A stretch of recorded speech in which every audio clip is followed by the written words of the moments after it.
Today on episode number 572, part 1 of the School of Podcasting, I'm going to share some reflections from the Ray Edwards Copywriting Academy, some really cool bumper sticker kind of knowledge, and I'll explain why this show sounds different. Hit it, ladies. The School of Podcasting with Dave Jackson. Podcasting since 2005. I am your very own personal podcast coach, Dave Jackson. Thanking you so much for tuning into the show. If you're new, welcome aboard. Here's what happens. I bring my 20 plus years of helping people understand technology, and I help you massage your message. I help you tackle that technology, face your fears, and flatten that learning curve, and not just get you on the road to podcasting, because you could watch a bunch of old outdated YouTube videos and get that kind of stuff. I get you podcasting in the right direction. Our website is schoolofpodcasting.com. Use the coupon code LISTENER, that's LISTENER, and that'll save when you sign up at the site. Well, I've had an adventurous night. As I record this right now, it is 1:23 a.m. in the morning, and I went to the Ray Edwards Copywriting Academy this weekend, and you might be asking yourself, Dave, why did you do that? That's not about podcasting. Well, let me tell you.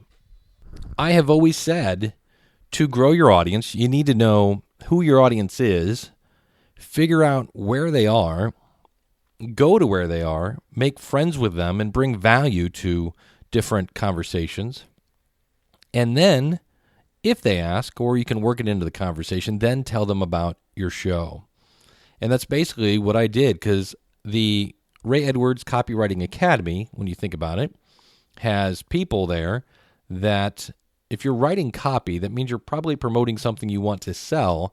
And if you have something you want to sell, chances are you're going to need a customer base to sell to, which means you're going to need exposure, which means, in my opinion, you need a podcast. And so I went down there not to be the business card ninja. You know, the guy that's like, hey, what's your name? Dave. And then like I whip a business card into your neck.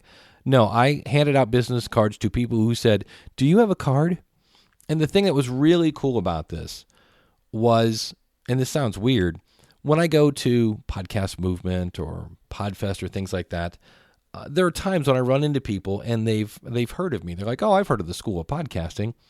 This place, nobody had a clue who I was. Now, I shouldn't say that. There were some people, but there are a lot of people I ran into. They're like, oh, what do you do? And I go, oh, I help people podcast. They're like, get out of here. And I'm like, yeah, I've been doing it since 2005. Really? Wow.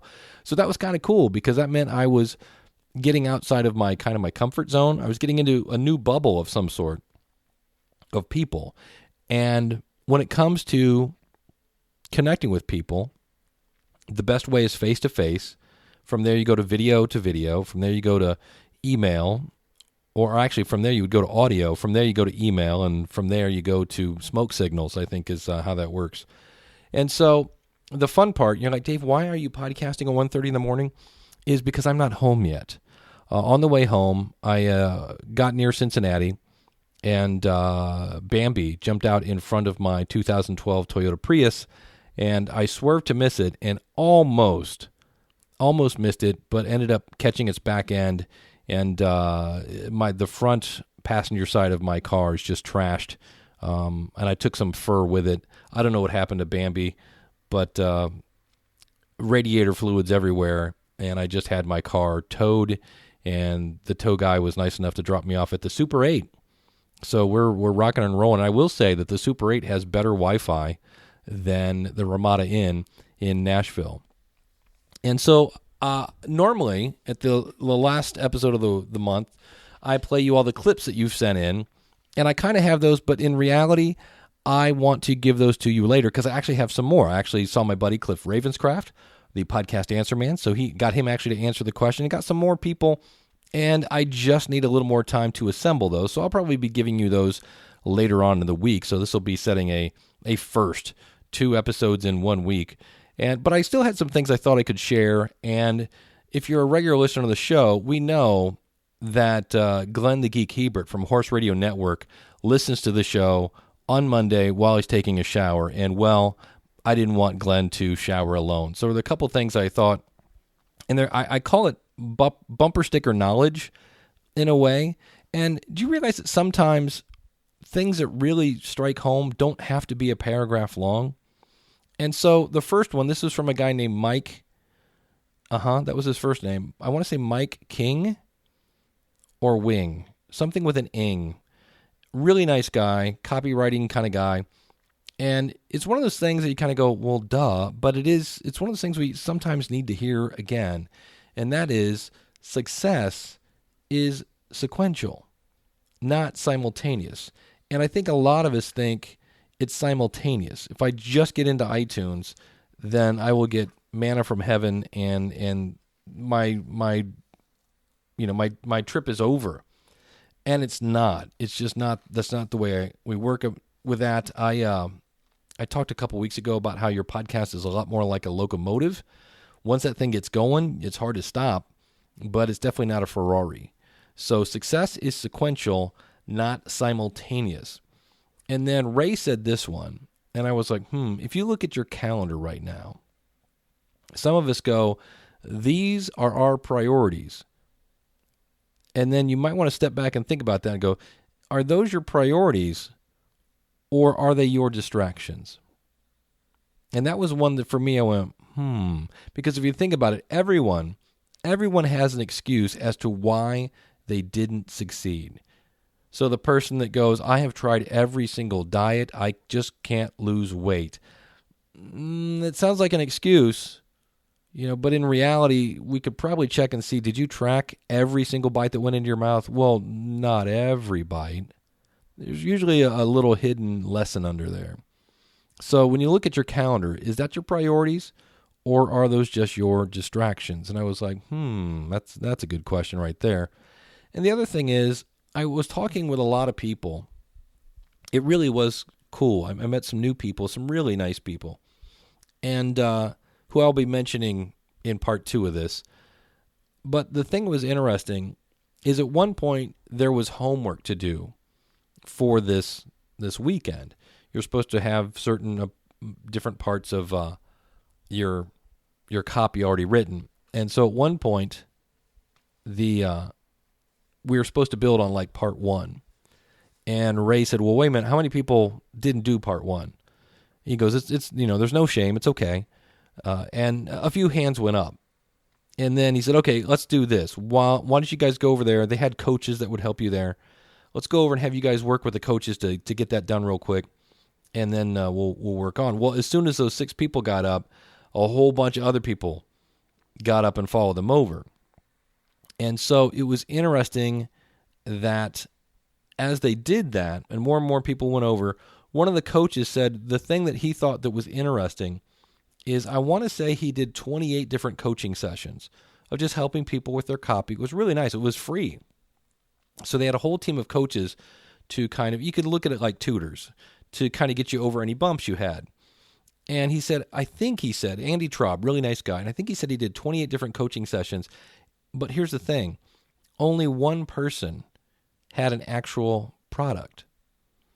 To me, and this is just my opinion, it almost sounds like that's a little out of sequence, right? We said that success is sequential, but sometimes you got to make sure your sequence is in the right order, because how can you write copy about something that doesn't exist yet, when you haven't even picked a name for it?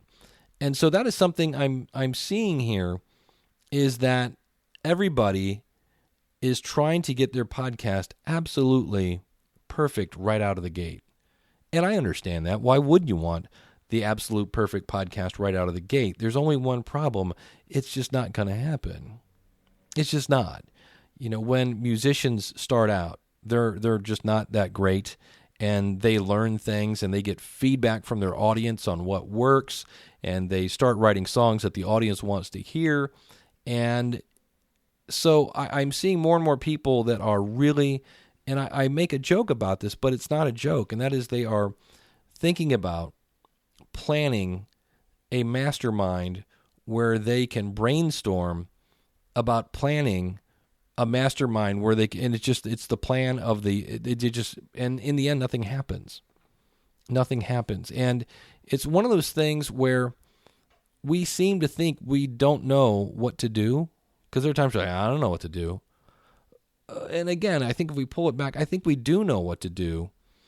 We just don't do it. We don't do what we know. We think we don't know what to do, but in the end, we don't do what we know. And I was like, you know what? I think there's some truth to that. And then the other thing I'm starting to see, and again, there are no rules in podcasting. If you want to do a podcast that your target audience is age 13 to 97, you can do that.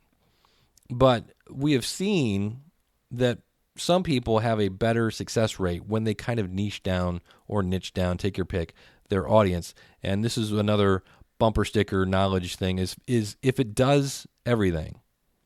So if you're doing a podcast, if you're buying a product, if you're buying a WordPress theme in this case, if it does everything, chances are it does nothing well. Right? Jack of all trades, master of none. And I think it kind of works that way too. If you're trying to do a podcast that's just everything to everybody, it's not. So keep that in mind. So I had mentioned that I hit a deer. I'm fine. My car is not. And I wanted to point out something that it's a spare tire that you might want to think about adding, and that is I use Dropbox when I help clients if we're tossing files back and forth and they want me to listen to things and critique them, things of that nature, without it going live, instead of just putting into iTunes and then let me downloading there. So it's not officially done yet. They want me to listen to it. I'll use Dropbox, and I have a folder in Dropbox that has, as you heard, the intro to the School of Podcasting and any kind of files that I would need to produce that particular podcast. I also have one for all my other podcasts. So in the event I'm ever out somewhere and I need to do a podcast, all I have to do is go to Dropbox, download those files, and I keep my branding. I keep my theme song and everything else. And so that might be something you want to think about doing somewhere in the cloud.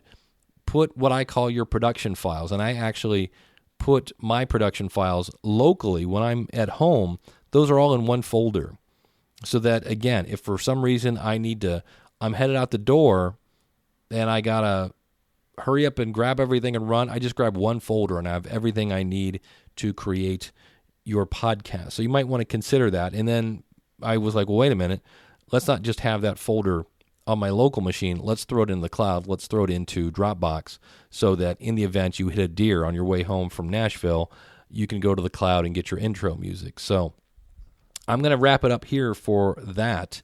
And thanks to everyone that I met in Nashville. It was a great time. And I do want to give a shout out to Kim Craggy from Toastmasters101.net. It was very nice of her. I had a person come up to me and, what do you do? I'm Dave Jackson, School of Podcasting, yada, yada, yada. And she said, well, how is the School of Podcasting? And Kim is a member of the School of Podcasting. And I said, Kim, how's the School of Podcasting? And she gave this awesome testimonial on how it saved her probably $150 in time because she was having trouble with Hindenburg Journalist. And she watched my tutorial, saw exactly what she was doing wrong, was able to tweak it and keep on rolling. And she said I would have spent hours beating my head against the wall trying to figure that out. So, Kim, thank you to that. Find her at Toastmasters101.net. And like I say, I'll be talking about a lot of other people. I actually got to hang out with some people, and I'm not going to name names now because I'll talk about them in part 2. And we will hear this week's question was, how many strikes do you give somebody? And so my apologies, I don't have that ready now, but, I think you guys will give me a break because, Bambi derailed my podcast. And the last thing I want to do here, because you might be saying, well, for a guy that just had his car kind of half totaled, the bad news is the airbags didn't go off. And that's why I really didn't think it was going to be that bad. But that probably means that they're not going to total the car. And that's something I wanted to kind of throw in that they also mentioned at the conference. And it's actually a quote from Michael Hyatt. And that is when things go wrong, when something doesn't go the way you thought it was going to, instead of kind of falling into a victim and boo-hoo and woe is me, you can just ask yourself, okay, what does this enable me to do? Like, what can I do now that maybe I couldn't do before? Is there any kind of advantage of this? So I was thinking about this, and I thought, well, I bought this car because I was traveling quite a bit for when I was doing training in the corporate world. And right after I bought this car, not really happy with the car payment that I had, but it was kind of a necessary evil. I got laid off from that job. And so now I've got this rather chunky car payment, and I work from home. I work for Libsyn, so I don't need to go traveling all over the place. And so I thought, well, this actually might, depending on how the insurance people see it, wouldn't it be cool if they just cut me a check for the car, even if it paid off the my loan, and let's say I had a little bit of money left over, I could go buy a beater car that'll just get me around town, and I'd be out of a car payment. Wouldn't that be cool? So when bad things happen, you kind of have to look at yourself and go, okay, this kind of stinks, but what does this enable me to do that maybe I wouldn't do without it? I think I'm quoting that right. If you hear the pages turning in the background, I'm trying to find it. Yes, what does this make possible? And so the other thing it might make possible is I have a book on my iPad that I've been wanting to read, but I've been too busy. Well, I don't really have all my tools here, and so I might actually read that book tomorrow while I'm sitting around for the insurance to come and figure out what's going on. Plus, I'm going to have a 2-hour trip back to Ohio, whether that's my brother coming down to pick me up, or I'm getting a rental car, or maybe I'll talk Daniel J. Lewis to taking me home. Who knows? But I somehow have to get back home, and that's a 2-hour drive. And if I'm a passenger, I might be reading that book. So when things go negative, and the other thing is, the obvious is, I'm fine. This could have been a lot worse. If that deer had hit the driver's side, I think we'd be in a completely different situation here. So, cars are replaceable. Deers are replaceable. Poor Bambi or Thumper or whatever his name was. And if it was I didn't really see if it was a buck or a doe. All I saw was a black eye and the fact that it was this thing moving in front of me. So I didn't really take a snapshot. If you go out to schoolofpodcasting.com/572, I'll put a link to my Facebook page where you can see I took a picture of the car. So I'm going to wrap it up early for this, and I will give you the second half of this where we talk about how many strikes do you give a podcast, and I'll come up with a question between now and then. But Glenn, you can rinse and get out now, buddy. So I thank everybody for listening, and I'll see you real soon with part 2. Take care, and God bless.